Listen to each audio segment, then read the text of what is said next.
Di dunia yang tak pernah berhenti bergerak, di mana setiap momen penuh dengan kebisingan, tuntutan, dan tekanan tanpa henti, menemukan kedamaian sejati mungkin terasa seperti mimpi yang jauh. Tapi bagaimana jika saya katakan bahwa ketenangan tidak ditemukan dengan melarikan diri dari hidup Anda, tetapi dengan mengubah cara Anda menjalani hidup? Ini bukan tentang mundur, tetapi tentang transformasi. Stoikisme, sebuah filosofi kuno yang dirancang untuk kekacauan modern, mengajarkan kita tidak hanya untuk bertahan, tetapi untuk berkembang di tengah badai kehidupan dengan menguasai seni mengendalikan diri. Selamat datang di Stoic Core, di mana kebijaksanaan kuno bertemu tantangan modern. Jika Anda siap untuk merangkul strategi stoik yang akan memberdayakan Anda untuk melintasi gelombang kehidupan dengan anggun dan tangguh, Anda berada di tempat yang tepat. Hari ini, kita akan mendalami inti stoikisme, mengeksplorasi bagaimana kebijaksanaan abadi ini bisa menjadi lebih dari sekadar filosofi. Ini bisa menjadi alat praktis untuk hidup yang lebih kaya dan tangguh. Jadi jika Anda ingin mengubah tantangan menjadi peluang dan mengembangkan ketenangan yang bertahan lama, tetaplah bersama kami. Bersama-sama kita akan membuka rahasia stoikisme dan menemukan bagaimana memanfaatkan kekuatannya setiap hari. Bergabunglah dengan saya dalam merangkul kehidupan, di mana setiap rintangan menjadi batu loncatan menuju pertumbuhan pribadi dan kepuasan. Jika Anda menghargai apa yang kami lakukan di sini dan ingin mendukung perjalanan ini ke dalam stoikisme, satu permintaan sederhana dari saya adalah tekan tombol subscribe dan jangan lewatkan bagian dari video ini.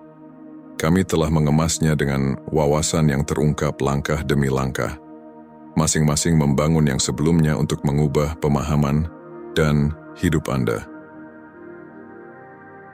Ketika kita mendalami ajaran stoikisme, salah satu prinsip yang paling kuat dan mengubah hidup yang kita temui adalah konsep kendali. Menarik bagaimana filosofi kuno ini, yang berkembang lebih dari 2 milenium lalu, memberikan kita alat yang sangat penting untuk kehidupan modern yang sibuk. Stoikisme mengajarkan kita kebenaran sederhana, namun mendalam. Kekuatan sejati kita tidak terletak pada memperluas jangkauan kita atas dunia luar, tetapi dalam menguasai respon batin kita sendiri. Konsep ini bukan tentang mengendalikan orang lain atau situasi yang kita hadapi, melainkan tentang memahami apa yang benar-benar ada dalam genggaman kita, pikiran kita, reaksi kita, dan tindakan kita. Bayangkan seberapa sering kita merasa frustrasi atau kesal karena hal-hal yang sebenarnya tidak bisa kita ubah. Mungkin cuaca yang merusak rencana akhir pekan kita, atau teman yang terlambat datang. Kecenderungan alami kita mungkin membiarkan peristiwa eksternal ini mengganggu kedamaian kita. Namun, stoikisme mengundang kita untuk mengalihkan fokus. Alih-alih merenungkan hal-hal yang tidak bisa kita kendalikan, stoikisme mendorong kita untuk bertanya, apa yang bisa saya kendalikan dalam situasi ini?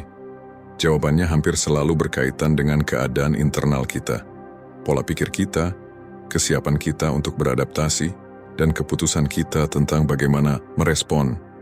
Prinsip fokus pada apa yang bisa kita kendalikan membantu kita membangun ketahanan terhadap kekacauan kehidupan sehari-hari.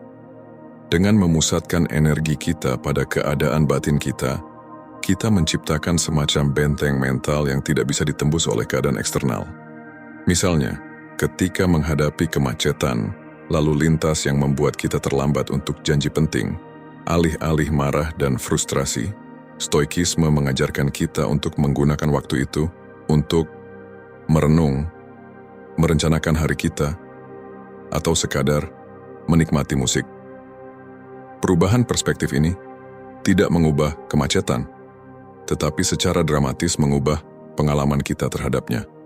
Selain itu, memahami kendali adalah tentang menerima batasan pengaruh kita. Penerimaan ini bukan berarti menyerah, melainkan pengalihan strategis upaya kita ke area yang benar-benar bisa kita pengaruhi. Ini seperti menjadi kapten kapal di tengah badai. Meskipun Anda tidak bisa mengendalikan badai, Anda memiliki wewenang atas cara Anda mengemudikan kapal dan mengelola kru. Metafora ini merangkum pendekatan stoik. Mengelola kapal kita, diri kita sendiri, dengan kebijaksanaan dan integritas terlepas dari badai, tantangan, hidup di sekitar kita. Mempraktikkan prinsip stoik ini juga berarti mempersiapkan diri untuk berbagai hasil. Ini mengajarkan kita untuk tetap tenang tidak hanya ketika segalanya berjalan sesuai rencana, tetapi juga ketika tidak. Tingkat keterlepasan dari hasil ini sangat membebaskan.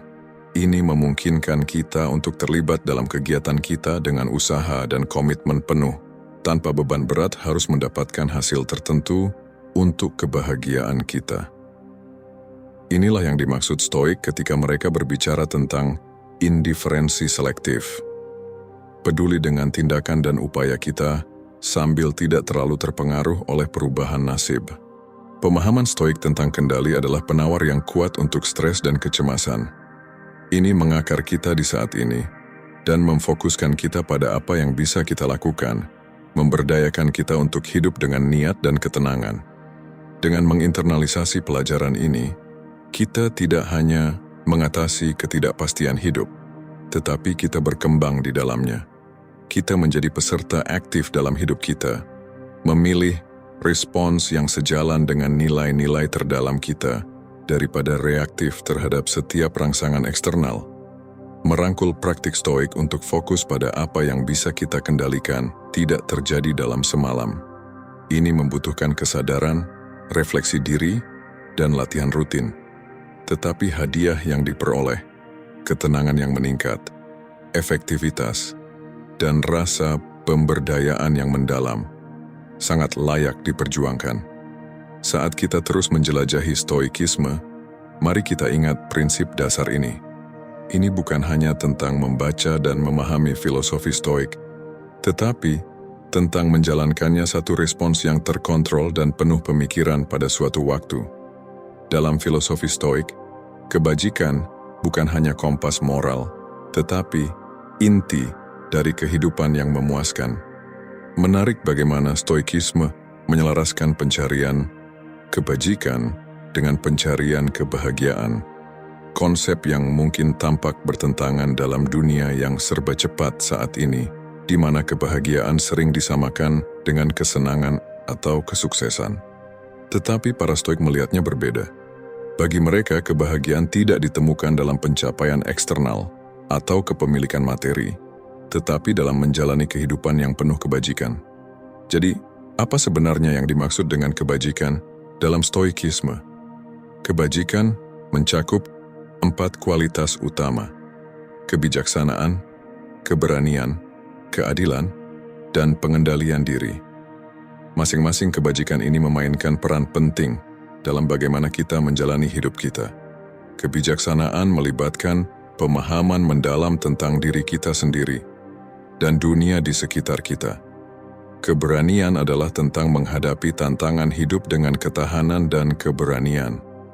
Keadilan berkaitan dengan memperlakukan orang lain dengan adil dan kebaikan.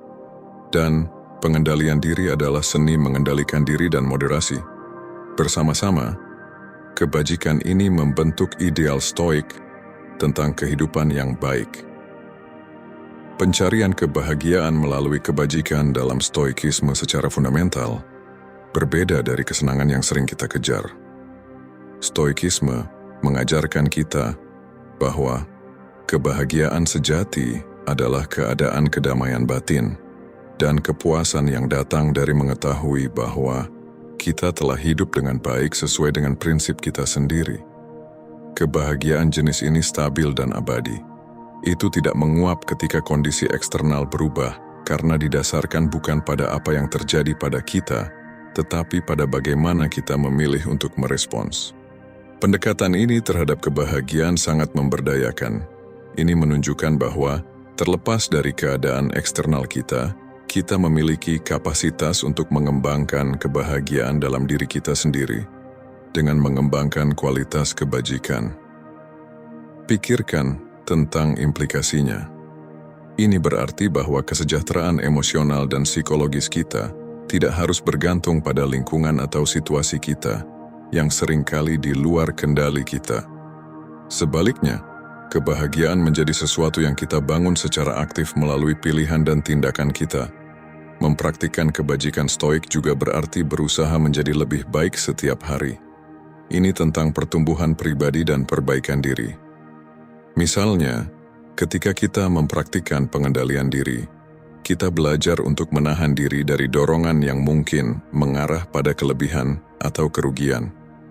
Ketika kita mempraktikkan keadilan, kita memberikan kontribusi positif kepada komunitas kita, mempromosikan rasa kebajikan dan dukungan. Setiap tindakan kebajikan tidak hanya meningkatkan hidup kita sendiri, tetapi juga menyentuh kehidupan orang lain di sekitar kita, menciptakan efek riak yang positif. Selain itu, hubungan antara kebajikan dan kebahagiaan dalam stoikisme mengajarkan kita tentang pentingnya menyelaraskan tindakan kita dengan nilai-nilai kita. Dalam dunia di mana kita sering ditarik ke berbagai arah oleh keinginan dan tekanan yang bertentangan, memiliki kompas moral yang kuat dapat memberikan kejelasan dan arah. Ini membantu kita membuat keputusan yang tidak hanya memberikan kepuasan sesaat, tetapi juga memberikan makna dan tujuan jangka panjang. Namun, menerapkan kebajikan stoik dalam kehidupan sehari-hari bukan tanpa tantangan.